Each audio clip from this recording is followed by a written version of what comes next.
Cecilia Steyn, the mastermind behind the killing spree in Krugersdorp, sentenced to at least 13 life terms. It is almost that the Krugersdorp area and its surrounds were struck by a man-made tsunami, the only difference being that this tsunami had chosen its victims carefully and before striking had scouted and ran trial runs on its victims. The driving force of this tsunami was accused number 2, who, unlike the forces of nature, had directed when and where the tsunami had to strike. Zach Valentine, touted as a brainwashed foot soldier, sentenced to at least 8 life terms.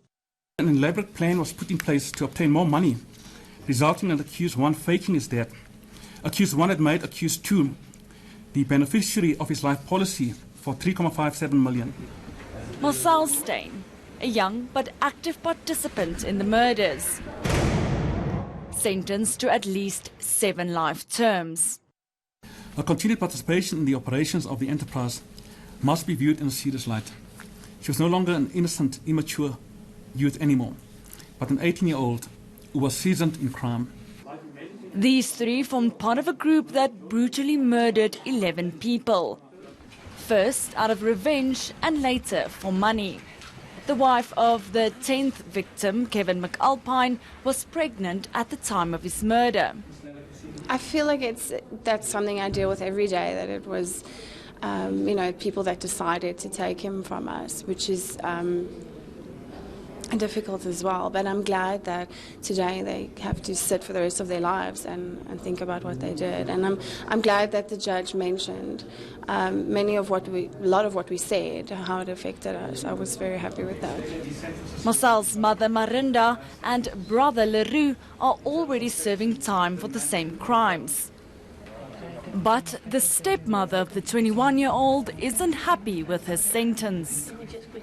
Well, I'm sad and I'm disappointed because I don't think things went as we wanted it to go. And I think that the judge was a bit harsh. The families of the 11 victims can now close this chapter for good. Janke Tolmay, Johannesburg. One of the accused in the killing of 13-year-old Gabisile Shabane and her 15-month-old cousin Ngosikhona Ngwenya has pleaded guilty to all the charges leveled against him and has been found guilty. In a statement, Themba Tubane says he was looking for a traditional healer to help him make his businesses more profitable. He approached accused number 3 in this case, Knowledge Mhlanga, who led him to accused number 1, a traditional healer, who said the only way he'd be able to make his businesses profitable is if he were to find someone with albinism.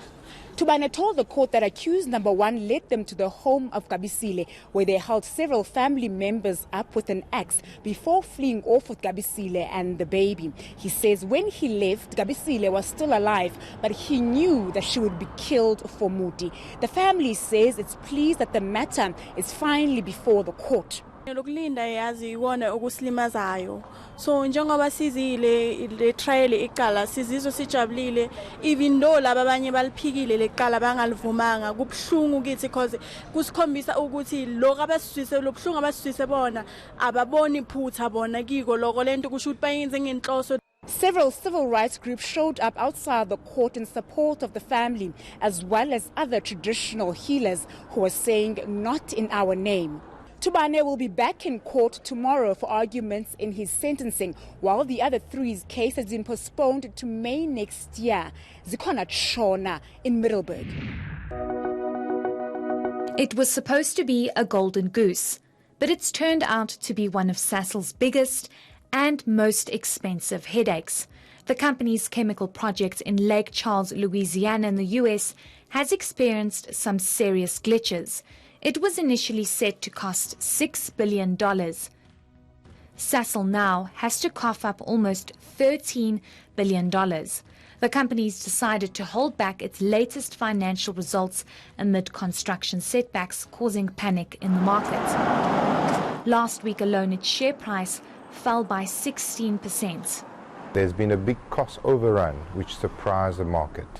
We had a recent sell-off in the price when they delayed their results, 16% on the day, which recovered later in the trading day. But you must think that the share price has come from over 400 Rand a share to be trading around 260 Rand. So the market over the past year or so has gotten increasingly concerned that the US project would be costing more than initially expected.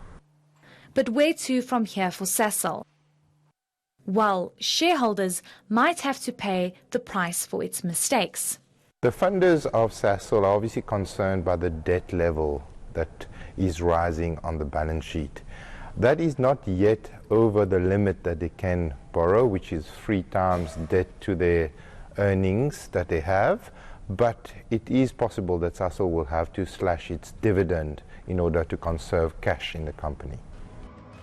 Sasol says it will be able to release its results by the middle of next month, but the market remains on edge.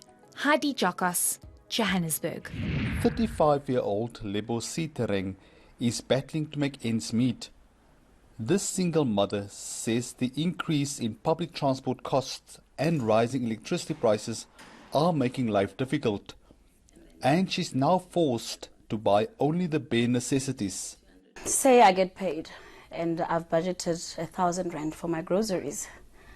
I buy, let's say 10, 12 items worth 1,000 Rand, but I end up buying about 5. And now that means the rest should not be bought, and those are needs. It's not like they're just sweets and all that. Higher electricity prices put pressure on the inflation rate, but this was offset by the drop in domestic fuel prices. The main contributors to CPI were food and non-alcoholic beverages, which increased by 0.6%, housing and utilities, which added 1.2%, transport contributed 1%, and miscellaneous goods and services added 0.9%. Electricity was up 10.4% compared with a year ago, while fuel was down 0.5%. Lebo says she's finding it hard to save. She's trying to put money away for her daughter's matric farewell, but it's tough. I will be spending 600 or 800 bucks just on makeup. I'll be spending less than just under 2,000 Rand just for hair. I haven't spoken about the attire, the shoes, the manicures and the pedicures, the cologne.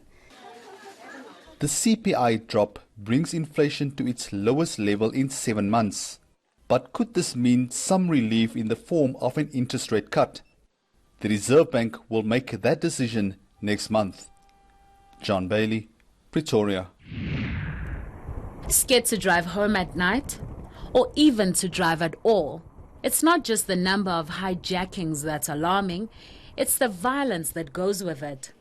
The number of hostages that are being taken at the moment. There's been a substantial increase in the number of hostages, and currently nearly 30% of customers that are hijacked on Tracker's statistics are taken hostage. While Tracker isn't able to identify hotspots, hijackers do prefer certain times and days. The time that a vehicle gets stolen is between 12 and 2 on a Saturday. That's when the most vehicles are stolen. And as for hijacking, the most vehicles are taken on a Friday between 11 and 1 in the midday, and then from 8 o'clock in the evening until about 11 o'clock in the evening.